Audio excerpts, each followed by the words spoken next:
Obrigado. Eu provavelmente ia fazer aqui a passagem para a segunda parte, embora não haja, como digo, uma separação clara e que tem a ver com os estuários.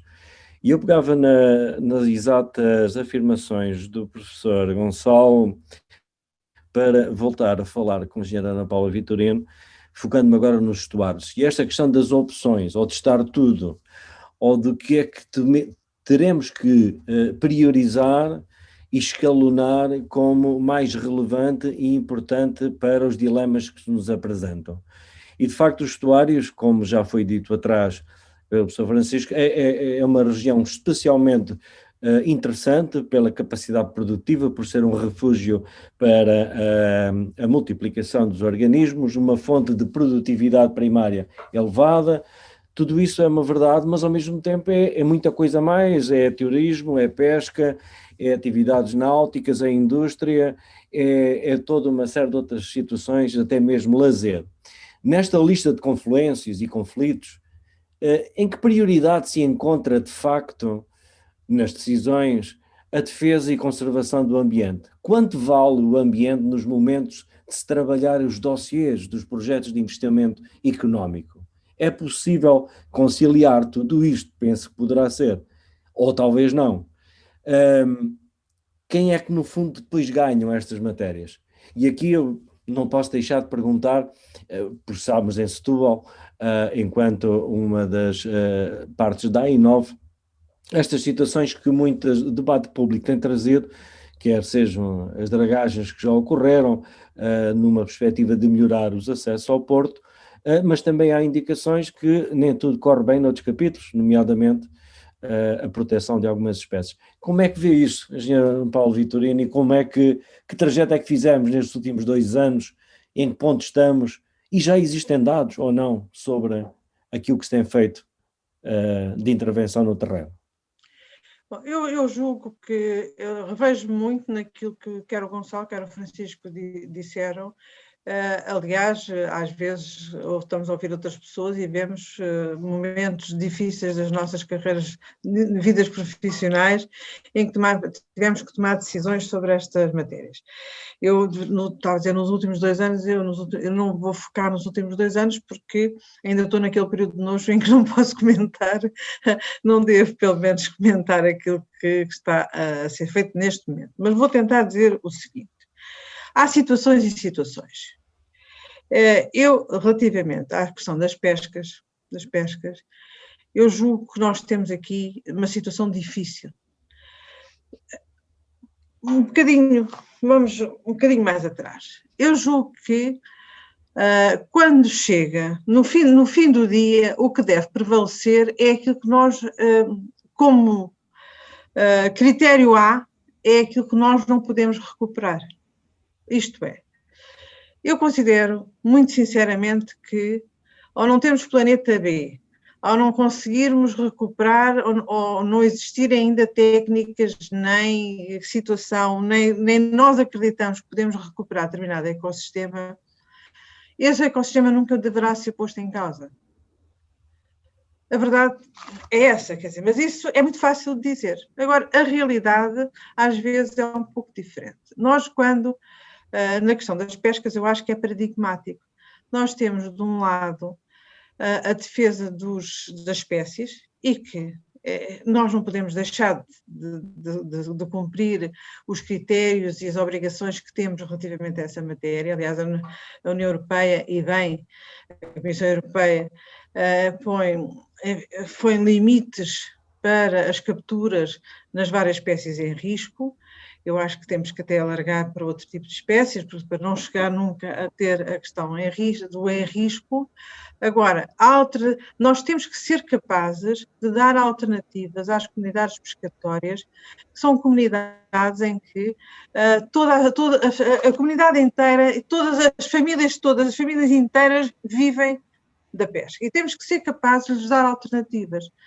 E numa primeira fase, pensou-se bem, a alternativa que podemos dar é tentar reconverter, uma vez que não há parte dessas espécies que estão em risco, que não são recuperáveis, porque tem a ver com, julgo que foi o Francisco que falou, já não sei, um dos dois terá falado em que há questões que têm a ver com a sobrepesca, mas há outras que não têm a ver com a sobrepesca. O caso da sardinha é um caso paradigmático, em que nós temos verdadeiras migrações da espécie mais para norte, porque com o aquecimento global, com o aquecimento das águas do oceano, nós temos as espécies a migrarem para sítios onde existe a temperatura que lhes é própria, uma parte adapta-se, outra parte não se adapta, mas essa parte não é recuperável e, portanto, vamos ter mesmo uma quebra na possibilidades de capturas e temos que viver com isso. Mas também temos que oferecer alternativas a essas comunidades pescatórias. Não podemos estar a dizer, bom, vamos para a agricultura. Bom, isto não é solução, nem é a resposta. Vamos pensar, vamos conseguir aplicar, deslocá-los para a aquicultura? Bom, mas o problema é que também a aquicultura, ela em si própria também tem problemas. Vamos reconvertê-los para a indústria das conservas? Temos que, de facto, pensar que não é só, não podemos, a equação não tem só uma variável. De facto, a questão não é só a sobrevivência das espécies, é também a sobrevivência de comunidades que são frágeis do ponto de vista económico, são frágeis do ponto de vista social e que nós temos que lhes oferecer alternativas. Aí cumpre-se as cotas, perguntam diretamente qual é a decisão, cumpre-se as cotas e tenta-se resolver de outras formas. Aquelas formas que são mais difíceis porque os orçamentos são sempre baixos, mas mais fáceis porque é pôr dinheiro em cima dos problemas, que é encontrar subsídios para essas pessoas, mas essa não é a solução e a médio e longo prazo nós temos que pensar, claro, temos que pensar em haver aqui algum desvio para outras áreas e temos que ser nós a oferecer-lhes essas áreas, não vamos esperar que essas comunidades pescatórias se possam resolver a si próprias e transformar noutra área. Também não adianta dizer que é para o turismo, porque vamos ter que pensar que turismo é que queremos para Portugal.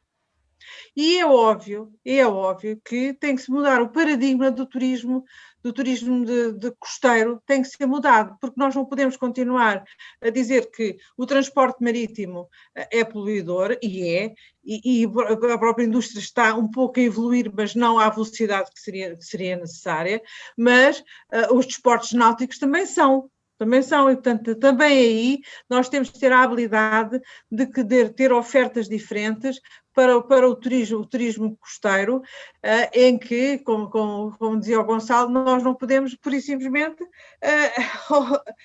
estar a fazer mais do mesmo e fazer de conta que não existe. Nós não podemos ter um turismo predador da nossa orla costeira, nem no nosso território, de uma forma geral, mas não podemos ter um turismo costeiro que seja predador relativamente aos recursos e relativamente ao próprio território e aos ecossistemas. Não podemos. Agora, existem outras questões que me colocou, que têm a ver com a dragagem no Porto de Setúbal, e é uma questão difícil que se coloca.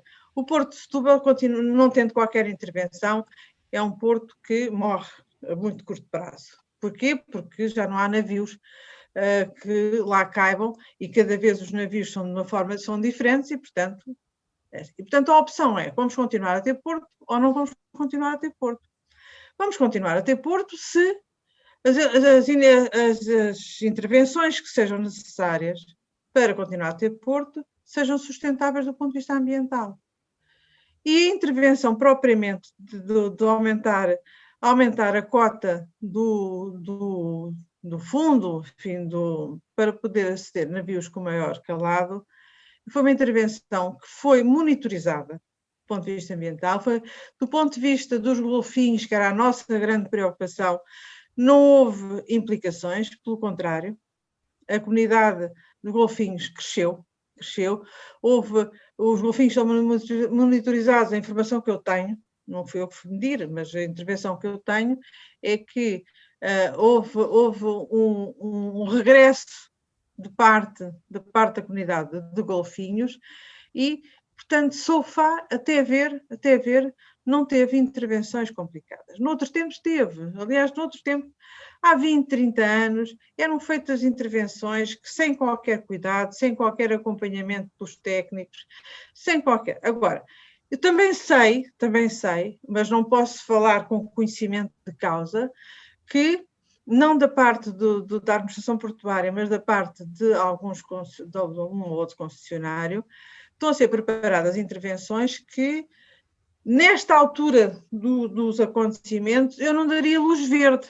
E não daria luz verde porque considero, pela informação que tenho, posso estar a ser muito injusta, posso estar a ser mesmo muito injusta, mas a informação que tenho é que não têm, de facto, condições para se garantir que não vão existir danos irreversíveis, ou mesmo danos minimamente aceitáveis.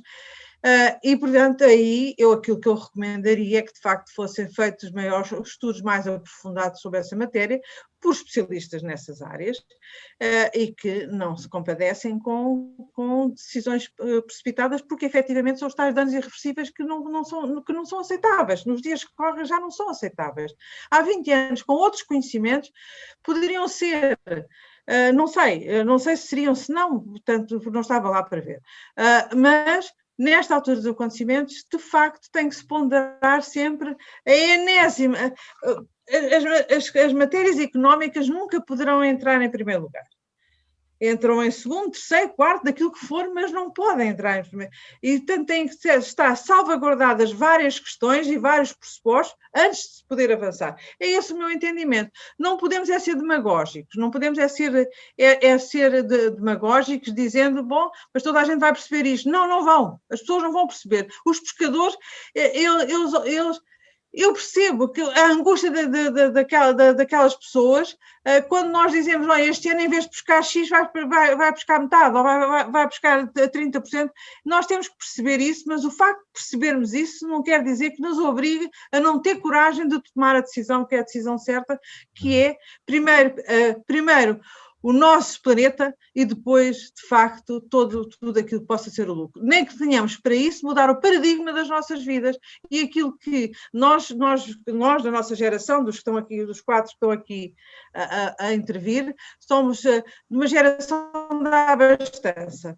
Abastança quer dizer, independentemente de todos nós, com certeza que passámos por dificuldades, mas é uma geração em que a nossa fasquia estava demasiado elevada. Se calhar tínhamos que ganhar todos muito bem, se calhar tínhamos que ter todos, jantar muitas vezes fora, se calhar tínhamos que os carros, enfim, que eu não percebo nada de carros, quando me perguntam qual é o carro que tenho, eu digo que tenho 4 portas, e pronto, essas coisas assim, mas é essa a geração e temos que mudar esse paradigma, porque enquanto não se desvalorizar um pouco a economia, nós não conseguimos ter mais facilidade em tomar essas decisões públicas, que não são só dos políticos, porque as decisões, quando o político chega a tomar a decisão, já passou por tantas pequenas decisões em toda a cadeia de comando, portanto, todos nós temos que nos adaptar e mudar a percepção das coisas, mudar aquilo que é importante, porque só quando se mudar nas nossas cabeças aquilo que é importante, é que vamos tomar umas decisões mais relativamente ao parente pobre que não tem voz económica, que é o ambiente.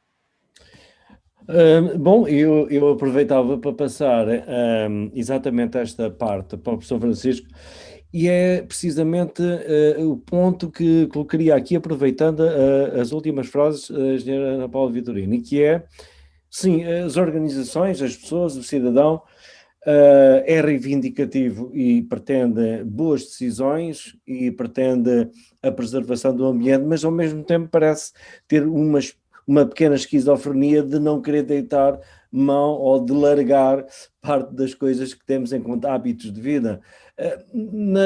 Nas organizações, em tudo aquilo que é muito bandeira das associações de defesa ambiental e das organizações cívicas, que o professor Francisco está muito bem relacionado, como é que vê esta questão, como é que é trabalhada esta matéria nesta conciliação de mundos?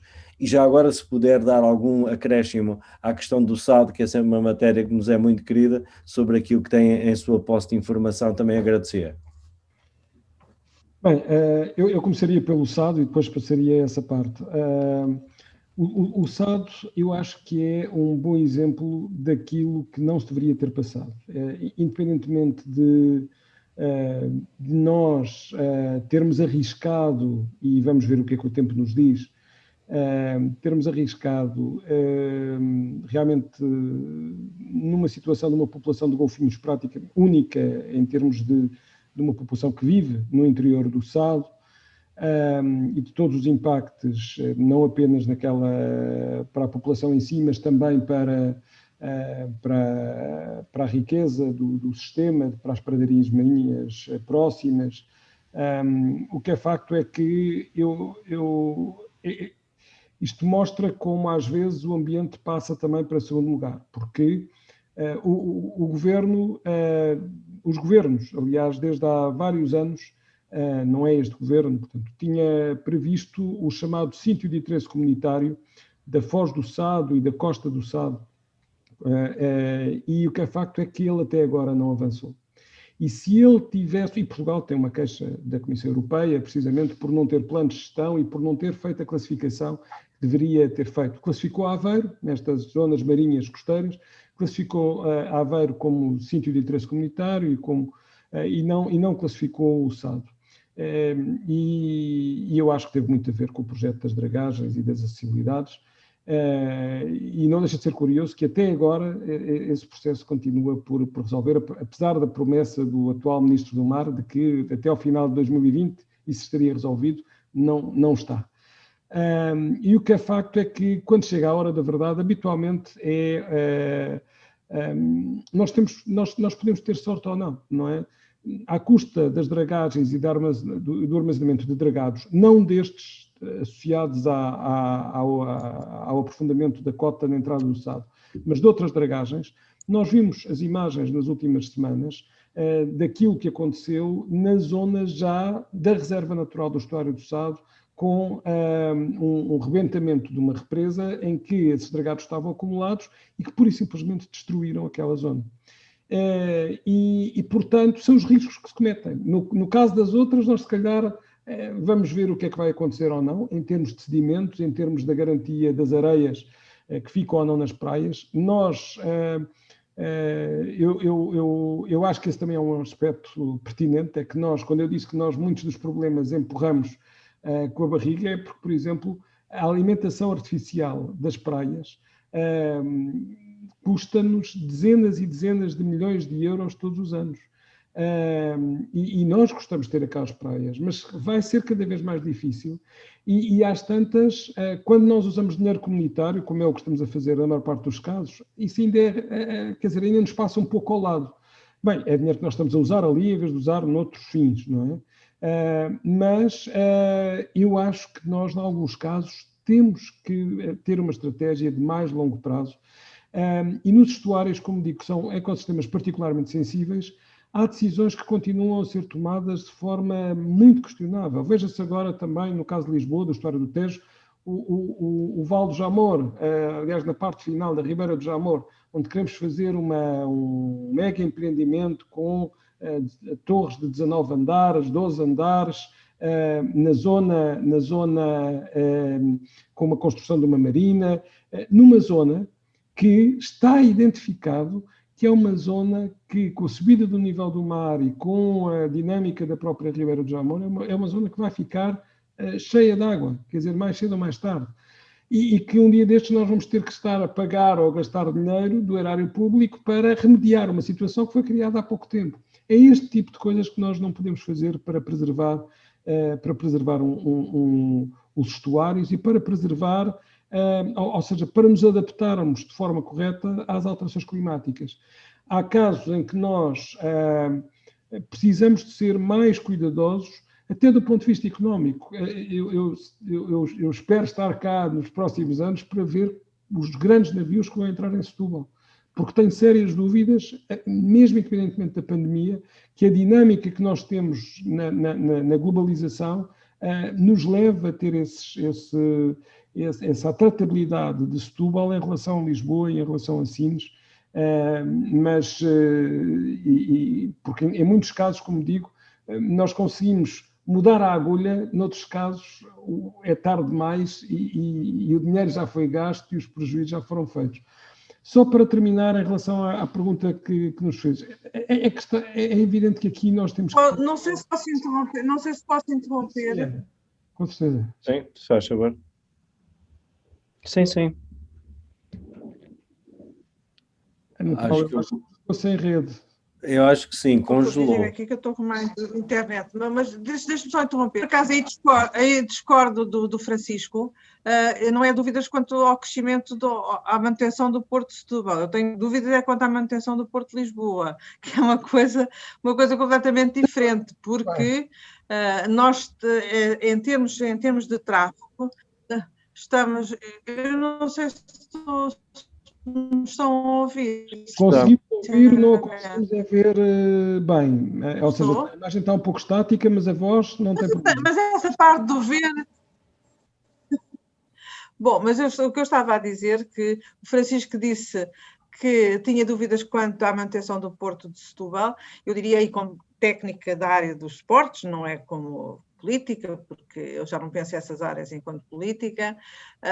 Eu tenho algumas dúvidas sobre a manutenção e o crescimento do Porto de Lisboa. É ao contrário, porque os navios que irão a Setúbal, que está previsto que vão a Setúbal, e do ponto de vista económico e desses estudos que existiam, não são navios grandes, são navios que exigem um pouco mais de calado. Não são mega navios, não são os Superpost Panamax que vão a Sines, nem pensar.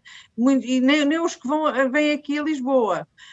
São navios um pouco maiores do que aqueles que tradicionalmente vão a Setúbal e que já não existem praticamente na frota internacional. Portanto, são coisas diferentes. Será sempre um tráfego regional para alimentar quer as populações, tanto para os abastecimentos, quer, acima de tudo, para a indústria da cintura industrial de Setúbal, da Península de Setúbal.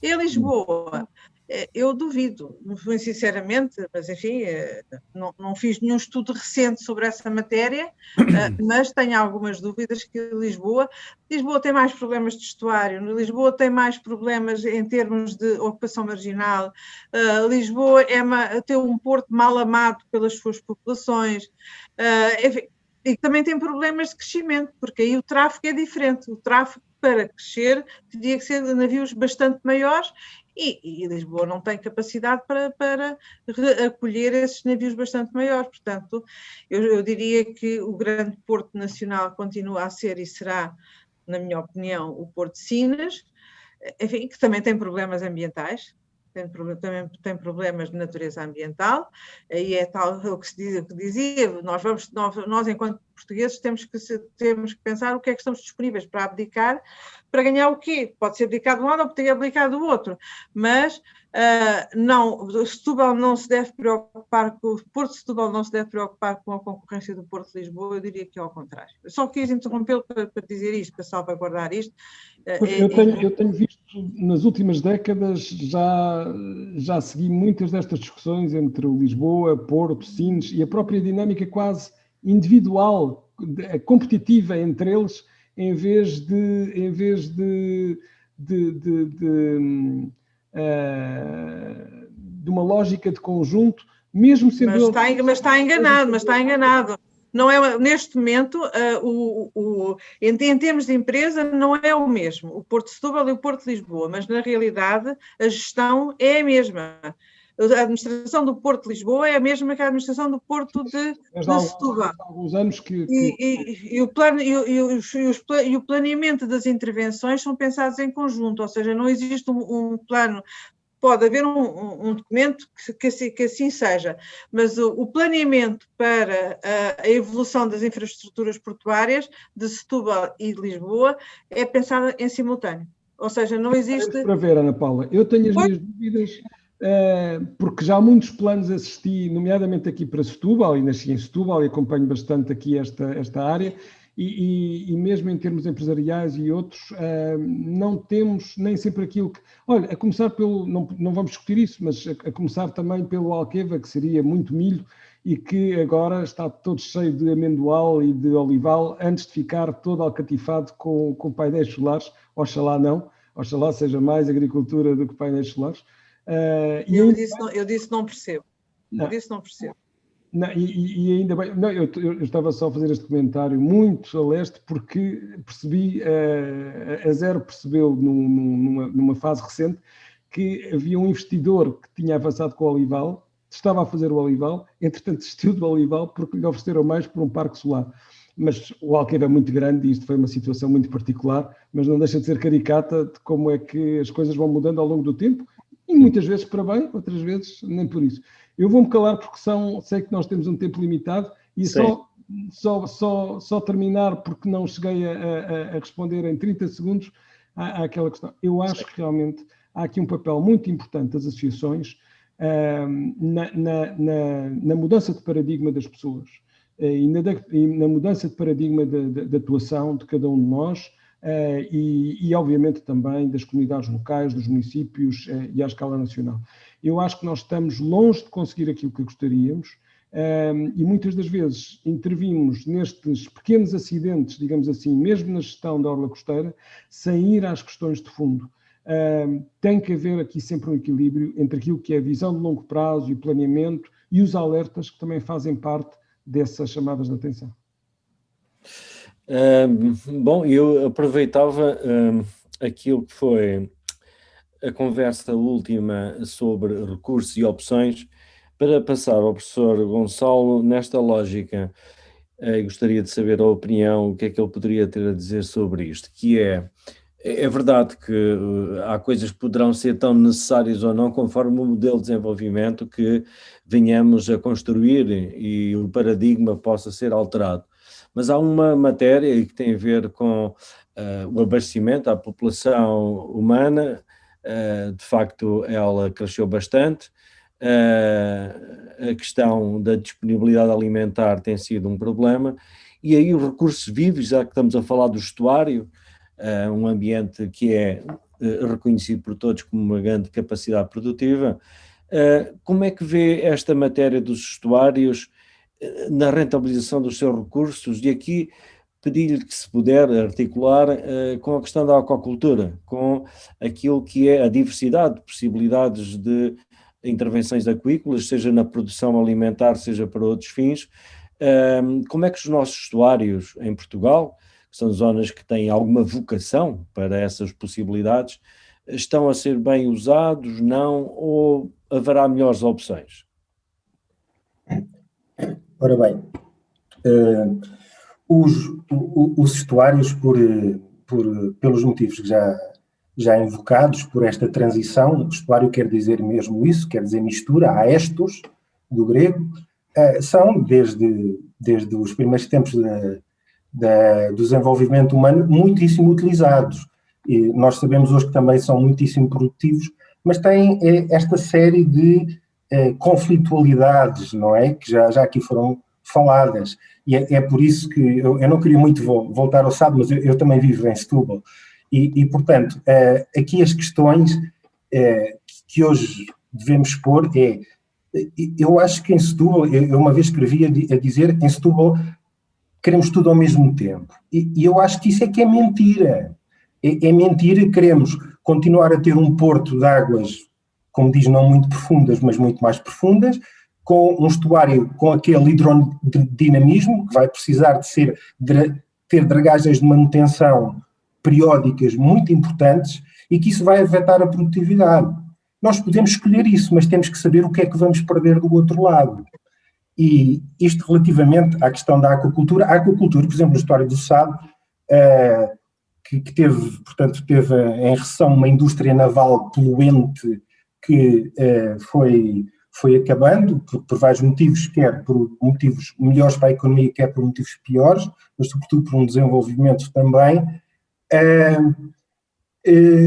O que era relevante era perceber exatamente o que é que conseguimos fazer. E, por exemplo, as ostras, as famosas ostras do Sado, têm imensos problemas de crescimento, mercê de todos os outros problemas. Depois temos problemas na etar do lado da comporta e depois etc. Eu acredito que haja ainda alguma capacidade de crescimento, porque a aquacultura em Portugal, contrariamente à Espanha, ainda é relativamente ténue em termos de percentagem. Ainda por cima nós comemos depois muito mais pescado, consumimos muito mais pescado, não é? Deixemos 1/3 de bacalhau para ir buscar fora, mas tudo o resto ainda é muito importante. Mas se não houver, de facto, uma política de apoio e de expansão para o offshore, não vamos conseguir aguentar aquilo que é a diminuição da produtividade das zonas costeiras, dos estuários e dos oceanos. Aquilo que a Ana Paula falou relativamente à sardinha, não só de migração, mas também diminuição de produtividade. Portanto, há uma clara, com o aumento da temperatura, há uma clara diminuição de produtividade.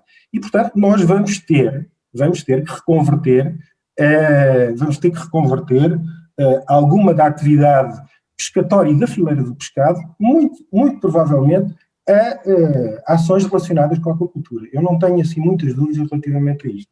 Sobre cumprir-se as cotas, cumprem-se as cotas políticas, é verdade, não se cumprem, é as cotas que o ICES propõe e que nós pagamos. Portanto, vamos pôr aqui ou seja, aquela prenda de Natal que vem do Conselho de Ministros da Agricultura e Pescas, é uma cota política, depois de discussão política, sempre acima, em média 20%, no cômputo geral das espécies, acima da proposta que vem dos técnicos. Portanto, essas podemos cumprir, é uma questão de regra. Mas eu diria que esta é a mensagem relativamente à aquacultura.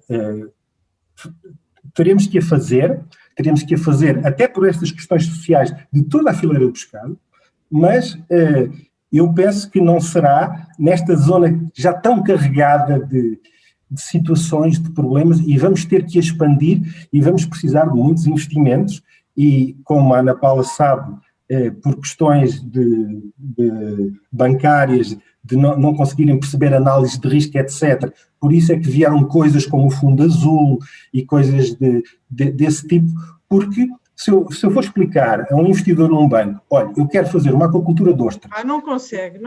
E a mortalidade é 96%. Pelo menos eles não conseguem entender. A mortalidade das larvas é 96%, o que é extraordinário, 96%. Eles não conseguem entender. Não conseguem. E, portanto, eu acho que sim, acho que vamos ter que reconverter, mas claro que os cocheiros dos transportes públicos de Lisboa também fizeram greves quando vieram os táxis a motor a explosão. Portanto, vamos entrar nessa? Não vamos entrar nessa. Portanto, as coisas são para a frente, o futuro é para a frente, e sobretudo relativamente ao estuário do Sado, eu acho que estas dragagens são uma má ideia. Eu sei que tem um apoio, eu não estou completamente... Tem um apoio numa franja da população de Setúbal. Claro que tem. É por isso que os interesses locais e municipais dão uma no cravo e outra na ferradura. Não tenho qualquer problema em dizê-lo. Agora, o que me interessa é as futuras gerações, o que é que vão achar disso. E do meu ponto de vista, os problemas nunca foi os golfinhos.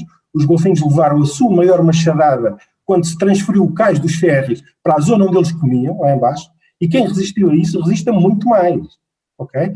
A questão não é essa, a questão é o descalçamento das praias, é a questão dessas coisas todas que daqui a 5 ou 6 anos é que vamos ver, mas eu sei que já estamos acima do tempo. Não, eu estava a querer pedir-lhe autorização para projetar aqui duas tabelas que nós compilámos para encaixar naquilo que estava a dizer, se concordar, e que é sobre precisamente a aquacultura, aqui 2 mapas, deixa-me só fechar aqui esta parte.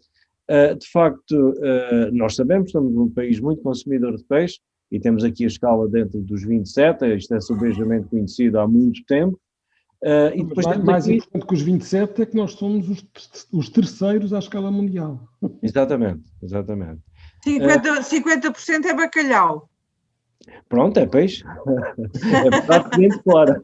Não é pescado aqui. Mas está no hábito, está no nosso hábito, não há dúvida. É verdade. Enquanto o hábito de consumo. E aqui reparando... Há miúdos que não sabem que o bacalhau é peixe, mas pronto, mas tirando isso... Isso é outro problema.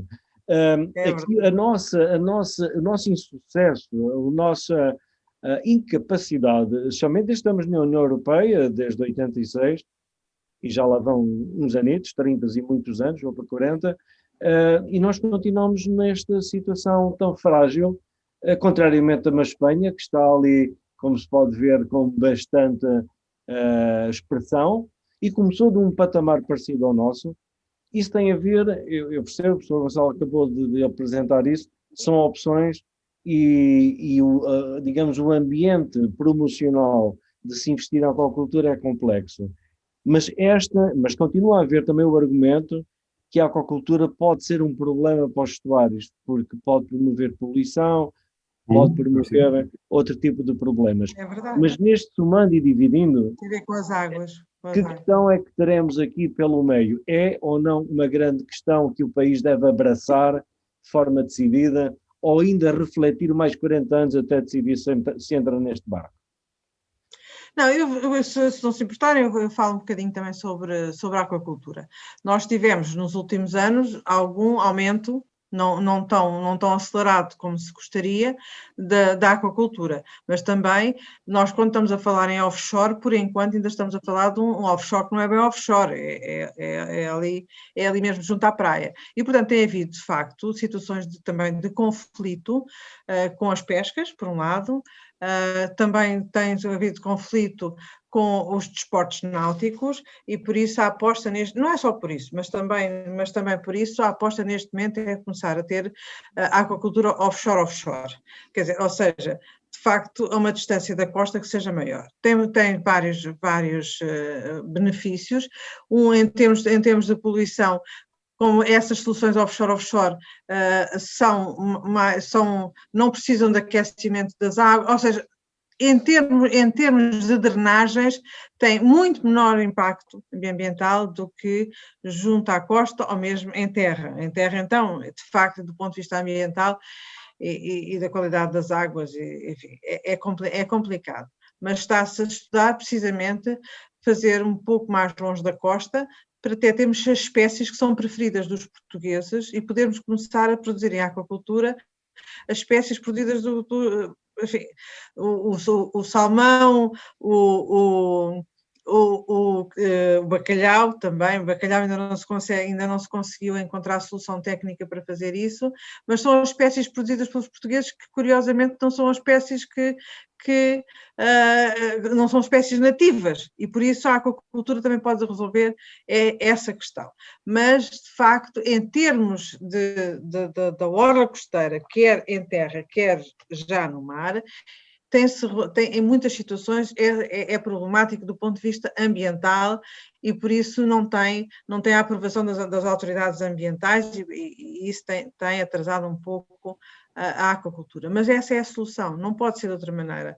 Até porque a Europa, a maior parte, mais de 50% do pescado que a Europa consome, a União Europeia, que a União Europeia consome, é importada de fora da Europa e em condições que, quer para o mundo, quer para o planeta, quer para a nossa saúde, para a saúde pública, talvez não sejam as melhores, porque são produções noutras partes do mundo em que as exigências não só ambientais, mas também em termos de saúde pública, são menores do que aquelas que existem na União Europeia. Mas a aquacultura só pode ser se nós temos as espécies. Fazer é reduzir a quantidade de peixe que consumimos e a quantidade de carne que consumimos. Isto é, a alimentação é um fator absolutamente decisivo do ponto de vista que nós utilizamos. E nós comemos peixe a mais e comemos carne a mais, até do ponto de vista da saúde, não apenas do ponto de vista da nossa quantidade de proteína animal. Não estou a recomendar que sejamos vegetarianos, estou apenas a dizer que nós temos aqui que também... Deixa-me dizer que o último estudo que vi, nós de facto consumimos em excesso de proteína animal, mas de carne, e não excesso de proteína animal de peixe. Mas, enfim, isso já não sei se temos que diminuir ou não. A minha chatice é que eu tenho vindo a diminuir, mas depois compenso com chocolate e por uma amassada acaba por ser pior para a isso não é proteína. O professor Gonçalo, há pouco acho que iria dizer algo, ou estou enganado, sobre aquilo que estávamos agora a tratar, da questão da balança de recursos marinhos, gestão e rentabilização em volta da aquacultura, enquanto grandes opções, porque continua a haver esse debate. Ou esse... Sim, sim, eu acho que é um bocadinho como, se quiserem, a questão de tirar uma parte do problema de um determinado sítio pode ter consequências boas e más. Por exemplo, retirar os carros a diesel de uma cidade tem uma consequência boa imediatamente na qualidade do ar. Do meu ponto de vista, passar aquilo tudo para carros elétricos tem uma consequência má, que é a poluição de fazer baterias e de as desfazer de modo ambientalmente sustentável passa para outro sítio. As pessoas deixam de a ver. E, portanto, isto também é muito relevante relativamente à forma como ocupamos a orla costeira. E, portanto, se nós precisamos dos bens e serviços que vêm em mais de 90% por via marítima, eu acho que é bom que esteja à frente. No entanto, nós temos é que ter perfeitamente a noção e decidir. Então, queremos mudar o nosso estilo de vida, queremos ter um quarto das televisões que temos em casa ou que elas durem muito mais tempo, como agora a diretiva europeia o vai dizer, queremos ter menos embarcações destas ou mais pequenas a fazer cabotagem, etc. Isto prende-se, eu não vou voltar ao Sado, mas prende-se, por exemplo, com a questão ali do terminal de Porto de Sines, dessa porta que nós todos queremos, da Europa, etc., e do terminal Vasco da Grama e do Molho Leste, eu fazia-lhe aqui uma pergunta que vai interferir, quer com uma parte dos novos desafios da economia do mar, que tem que ver com toda a parte do surf, etc., quer com a área protegida, que começa em São Torpes e que, portanto, que tem valores que foram decididos numa altura, valores naturais que foram decididos preservar e ter estatutos de proteção, e agora temos ali um conflito que não vale a pena dizermos que não existe, claro que existe. Eu não tenho problemas com isso. E também não tenho problemas se acho que é muito mais responsável, por exemplo, desclassificar uma parte ali da área protegida e desclassificar uma área da parte intensiva do perímetro de regra do Mira, por exemplo. Porquê? Porque eu acho que aquilo é que é tirar areia para os olhos às pessoas, é dizer que conseguimos ter sol na eira e chuva no Nabal, e não conseguimos. Não conseguimos. Portanto, claro que nós temos obrigações com a União Europeia de ter X% do litoral com algum estatuto de proteção, das áreas marinhas, os 10%, etc. Agora, não vale a pena tapar o sol com a peneira. Esta parte é que é fundamental. Então, se vamos utilizar aquela zona e vamos autorizar a degradação dos valores naturais ali, então desclassifiquemo-la. Então, vamos fazer um estudo sério dos serviços de ecossistemas perdidos e vamos restaurar serviços de ecossistemas noutro sítio, por exemplo. Mas isso é assim em todo o lado, quer dizer, isto é, mesmo, por exemplo, nós temos uma área vastíssima do litoral a sul de Setúbal, que é toda a zona da Rede Natura do chamado sítio Costa Galé, em que vemos que há áreas extremamente importantes que deveriam estar protegidas e outras em que o próprio plano de gestão podia assumir que aquelas áreas não deveriam estar, se calhar, com o grau de proteção que têm, porque na altura, quando se concebeu aquela área enorme, se calhar foi exagerado. O problema é que nós não conseguimos fazer nem uma coisa nem outra. Ou seja, estamos a pôr determinadas infraestruturas nos sítios mais importantes e continuamos a deixar os outros sítios que também estão classificados e que têm restrições classificados e sem se calhar, podermos realmente encaminhar para lá algumas das áreas que a gente não queria, algumas das atividades que não quiséssemos, não é? Bom, eu tinha aqui uma pergunta que entronca com isto e que era esta, do público, e que perguntava, sim, quando estamos a criar infraestruturas e que recaem sobre zonas, como o professor Gonçalo acabou de dizer, em que não podemos ter uma coisa e outra ao mesmo tempo e em sobreposição, se não é possível haver uma conciliação de mundos, nomeadamente na construção, por exemplo, de paradões que sejam mais amigas do ambiente e permitam criar com rugosidades próprias, como se fazem por referência do nosso participante que colocou a pergunta, em outros pontos do mundo, ele refere-se de Sydney, em que próprias zonas de construção permitem zonas de ligação com espécies que circulam na costa. Eu não sei se essas situações são já conhecidas, aplicáveis.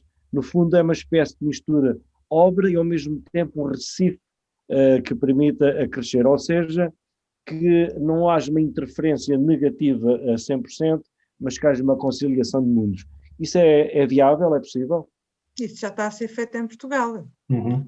Essas questões de De conciliar... grande escala, estamos a falar... Eu conheço aquelas em Olhão... A nossa escala aqui também é um bocadinho mais pequenina que a escala na Austrália, enfim, nós temos menos costa, apesar de sermos uma área, uma linha de costa muito extensa, é um bocadinho mais pequenina que a Sydney, e nós só temos, na realidade, 5 portos grandes, e já estamos a considerar que Aveiro e Setúbal são portos grandes, que assim à escala mundial não são de facto, são portos regionais, que é um bocadinho diferente. Aliás, o único porto grande que nós temos é Sines, de resto. Agora, deixe-me só dizer uma coisa, é evidentemente que quando eu dizia há pouco, nós temos que, logo antes do instante zero, dos projetos, destes projetos grandes, tem que haver uma participação, uma coordenação com várias áreas. Era exatamente isso que eu dizia. Não vale a pena depois chorarmos sobre o leite derramado. Coisas que se fizeram há décadas, coisas que se fizeram há 10 anos, há 20, o que for, não vale a pena estarmos a chorar. O que vale a pena, de facto, é haver exigências relativamente aos projetos que são colocadas quando estão em fase de projeto. Porque fazer um recife artificial numa fase posterior, para já a solução nunca será tão boa como se estiver internalizado no próprio projeto. E vai haver 1001 razões para se adiar para encarar isso com medidas compensatórias e, portanto, serão feitas para as calendas. Não pode ser assim, tem que ser a priori, tem que ser antes do projeto. Quando se vai fazer um projeto novo, quando se vai fazer a extensão de um cais, uma coisa assim, tem-se imediatamente as entidades ambientais, mas acima de tudo, as comunidades científicas, as comunidades locais, tudo isso, têm que ser ouvidas no momento antes, não é só num faz-de conta de audição pública que se faz, tem que ser antes, porque quando se chega ao momento em que já está tudo feito é mais difícil internalizar. Compreendo. E, portanto, tem que ser antes. Mas isso é a aposta. Mas nós temos que, efetivamente, eu volto a dizer, e concordo em absoluto com os colegas de painel, que nós temos que ter a coragem, enquanto portugueses, de tomar decisões sobre o que queremos e o que não queremos. Não podemos ter, é o melhor dos mundos todos. Nós não podemos ter em Setúbal um porto fantástico do futuro e, simultaneamente, zero de intromissão na sustentabilidade dos ecossistemas. É impossível. Mas foi isso que foi apregoado à minha frente. Foi exatamente isso. Foi uma das mais belas baías da Europa, vai continuar a ter um porto de águas profundas e uma cimenteira. E vai ser candidata à Rábida a património da Unesco. É verdade. Olha, e devo dizer que eu, enquanto aluna do técnico, há 30 e tal anos, uma das visitas que fizemos numa cadeira chamada Materiais de Construção, isto foi no início da década de 80, estão a ver, há quantos anos foi? Uma das perguntas que nós fizemos, mas isto é tão estranho, então, mas as cimenteiras que nós temos são nestes sítios? É uma coisa, até para a engenharia civil isto era bizarro, portanto estão a ver o nível do impacto que isso tem. É claro que hoje não era possível pôr cimenteiras nestes sítios, hoje eu pelo menos não acharia razoável termos os portos que temos nestes sítios que existem, não é? Os fenícios escolheram o Porto de Lisboa, infelizmente, e por aí fora, mas de facto, nós temos que ter, mesmo hoje, a coragem e temos o dever de voltar atrás em algumas coisas. Ou seja, não pode ser... Deixa-me só, é só uma frase. Não podemos continuar a dizer, bom, já está feito, agora não se pode desfazer. Não, muitas coisas que estão feitas podem e devem-se desfazer porque são aberrações. Não estou a dizer destruir o Porto de Setúbal. Mas antes de chegar ao Porto de Setúbal, muitas coisas que poderíamos desfazer a bem da sustentabilidade ambiental do nosso país. Mas enfim, mas acho é que temos de ter a coragem de dizer, digam lá o que é que querem, não podem ter tudo, digam lá o que é que querem. E depois isto é uma democracia e veremos o que é que querem. Eu, se concordarem, ia colocar-vos, existem uma série de questões, ia colocar uma só a cada um de vós e terminávamos dessa forma. Começava pelo professor Gonçalo. É uma pergunta que foi colocada pela nossa participante, Patrícia Ribeiro, e que diz: a utilização de espécies não nativas nas aquaculturas não são, então, espécies exóticas que podem ou não ter caráter infestante e não é uma das maiores ameaças à perda da biodiversidade, que é reconhecido como um dos problemas a nível mundial? Esta era uma pergunta para o professor Gonçalo Calado. Depois tinha uma para... E tem legislação bastante restrita sobre o assunto.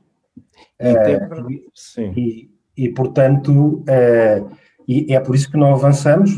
Há um caso que um bocado paradigmático, que é o caso da produção de dourada em aquacultura na região autónoma da Madeira, em que a dourada, Sparus aurata, não existe lá e foi lá posta, e a meu ver, sem as devidas precauções. Aliás, gostava de dizer, façam um exercício e escrevam na Lei de Bases do Ambiente a palavra precaução e vejam quantas vezes aparece. Aparece uma vez no preâmbulo. Não é operacional a palavra precaução. E este é um grande problema relativamente a isso. Portanto, relativamente a espécies exóticas, eu só vejo a hipótese de aquacultura em circuito fechado de recirculação, que é um grande paradigma da economia do mar dentro de alguns... Será um paradigma da economia do mar, que é, como hoje já existe, aquaculturas de camarão marinho em Valladolid, perto de Madrid, onde o camarão é consumido. Exatamente. Em que controlamos e depois vamos pensar, isto é ou não a economia do mar? É a economia do mar, provavelmente.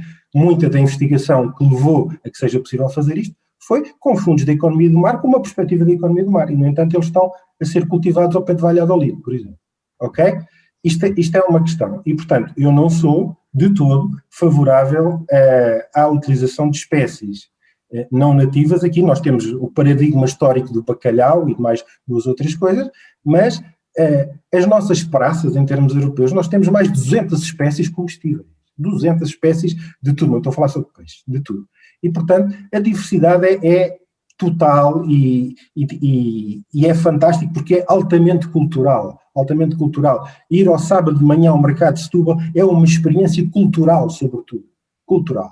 Ver não só aquela azáfame, como o que as pessoas, a forma como as pessoas interagem relativamente ao recurso marinho, ok? Só comparável com Matosinhos. Certamente que não conheço. E com Sesimbra. Esse conheço e que me perdoem os meus amigos de Sesimbra, não chego aos calcanhares do mercado de Setúbal sábado de manhã. Eu aí estou completamente solidário com o Gonçalo, portanto. Mas claro. Vocês estão a jogar em casa. Eu tinha já agora... Exatamente. Eu tinha aqui uma outra pergunta. Portanto, eu acho que temos muita coisa a fazer com as espécies nativas, antes de termos que apostar nessas, a não ser nas questões, depois, quando mudarmos o paradigma da aquacultura intensiva.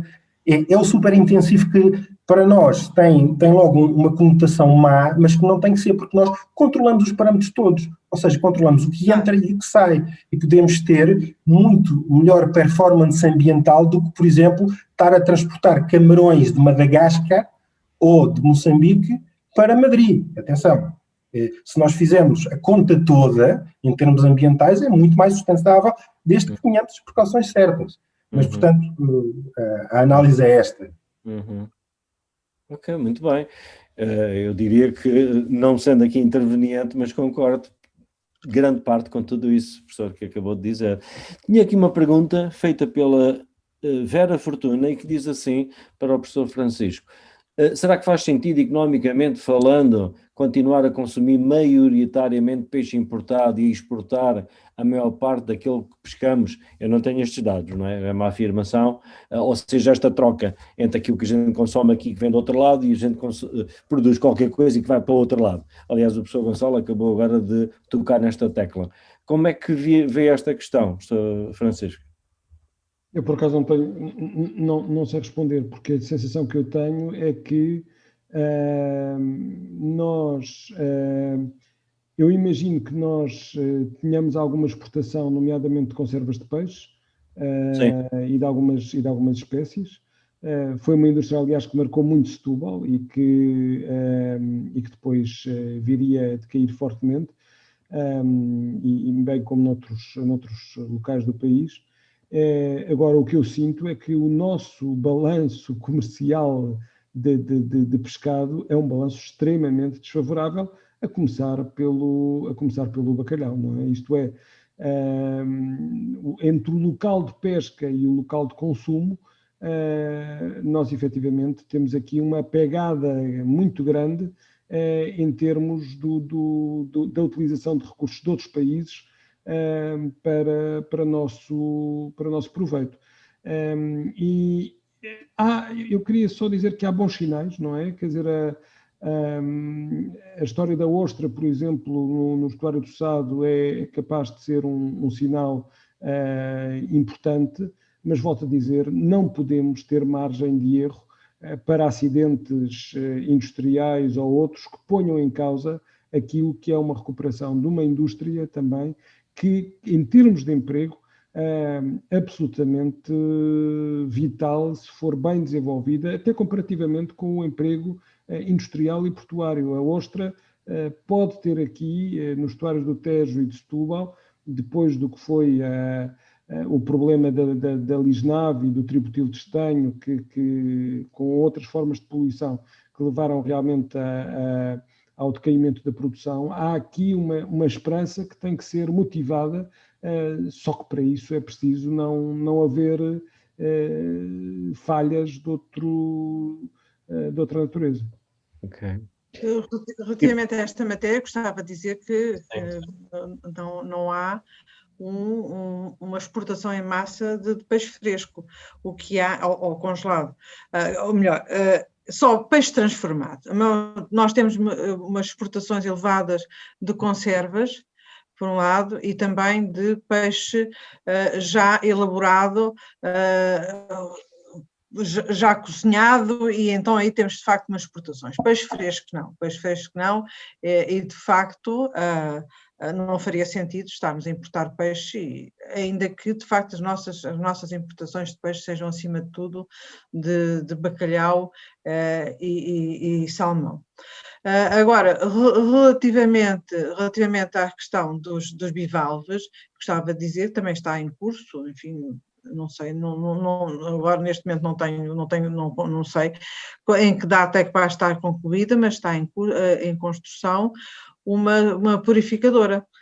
Mas aqui vai ser localizada, ou pelo menos estava prevista a sua localização no Barreiro, e serviria para toda a Península de Setúbal, quer para o Tejo, quer também para a Península de Setúbal, porque neste momento as purificadoras que existem de bivalves são maioritariamente em Espanha, e portanto poderá ser utilizado e portanto poderá ser consumido, dependendo do grau de contaminação, ou como produto acabado, amêijoas e ostras, enfim, ou com aproveitamento apenas do animal, e em que a casca poderá servir para outro tipo, até para a indústria, portanto, através da trituração.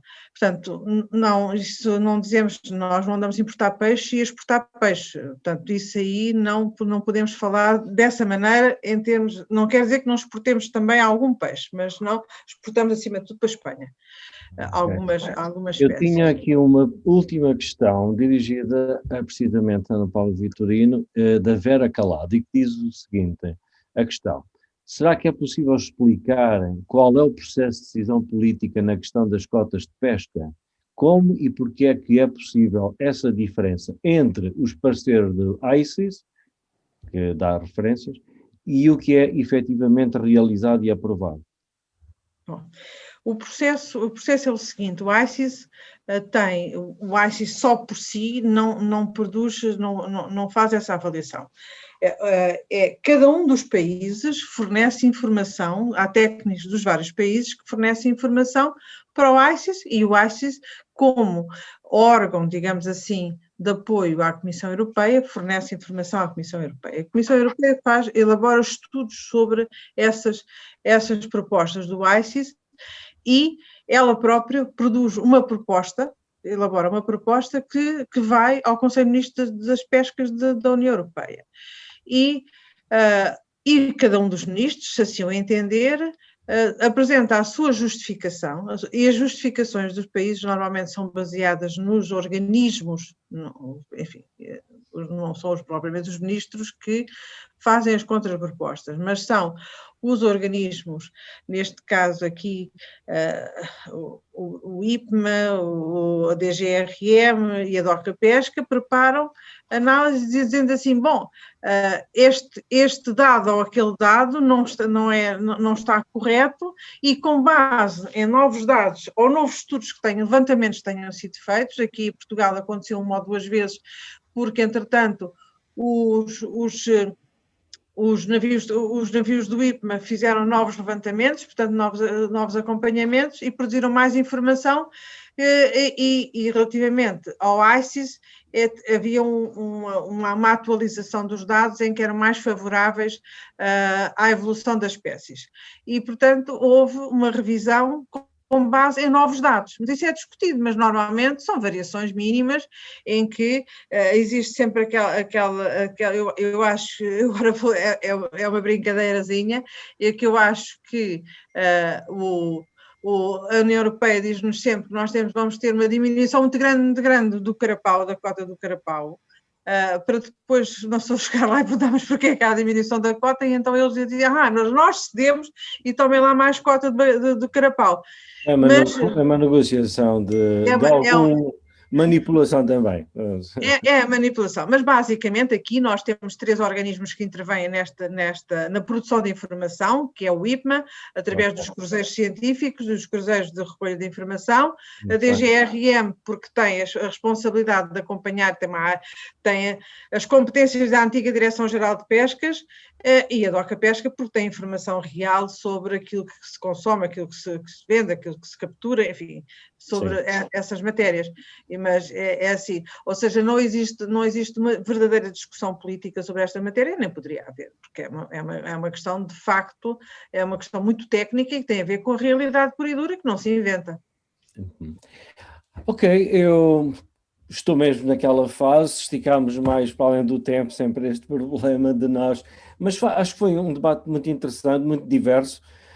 Os nossos participantes queriam colocar mais umas questões, vai ficar aquela nossa promessa de continuarmos nesta área do ambiente, que é um tema que obviamente interessa e de sobremaneira a todos, e que ainda tem um enorme caminho a percorrer nos desafios que hoje foram colocados, de mudanças de comportamentos, mudanças de paradigmas, de olharmos o mundo e de termos a nossa própria forma de experienciar a vida, com coisas como, por exemplo, tão simples, mudar hábitos alimentares, como o professor Francisco referenciou, ou como o professor Gonçalo muito bem colocou logo de início, a questão das nossas percepções. Digamos, estamos um bocado viciados e olhar sempre de uma certa forma, ou fomos treinados, se calhar, a ver de uma determinada forma, e portanto há aqui, acima de tudo, grandes desafios, para além de ser... Eu não disse nada de nota, pois não, como só referiu o Francisco e o Gonçalo. Ainda não terminei.